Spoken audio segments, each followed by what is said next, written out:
how's it going? Matthew Bailey Media here, and welcome to another old movie review. Meaning it's an older movie that came out a long time ago that I'm reviewing, and this time it's going to be on one that I was pretty surprised at myself when I first saw it years ago, and that is Coraline.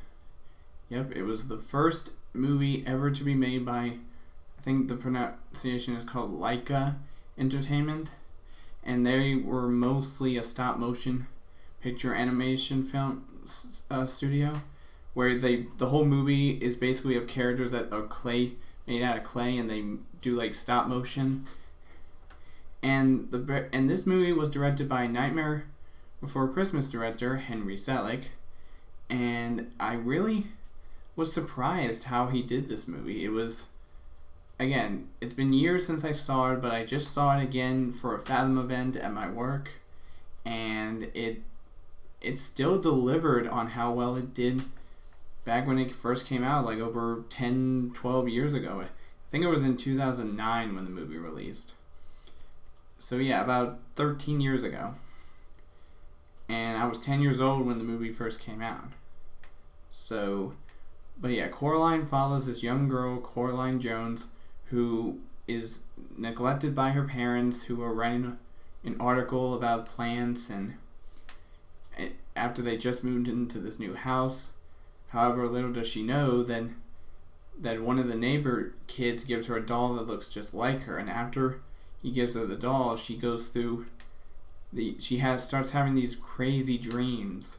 At least she thinks they're dreams at first, where she goes through this little door in the living room that she thought was a brick wall, but in her dreams it was a tunnel leading her to an almost identical world, except this time the parents have button eyes and they actually pay more attention to Coraline, and the stuff that happens there is a lot more entertaining and fun than it is in her world. However, she then, as time goes on, she realizes that this world is not what it seems and is a trap to lure her to a doom, and she spends the second half of the movie basically trying to not only get out of this world, but to win her freedom from it. And I have to say, I love the way that Henry Selick did this movie. I mean, heck, there was even a book that this movie was based on that I didn't even know about when I first saw it, and I was pretty surprised. I haven't read the book myself, but the movie really captures what Henry Selick does. And again, I'm really glad they decided to do a Fathom event of this movie. And I'm really looking forward to the next film that they decide to make. I think the last movie Laika made, as far as I can remember, was The Missing Link. So, anyways, that's all for now in this review, but let me give you my rating. So, for my rating of Coraline, again, it was a crazy film. It lives up to its potential, and I'm going to have to give it a 4.5 out of 5.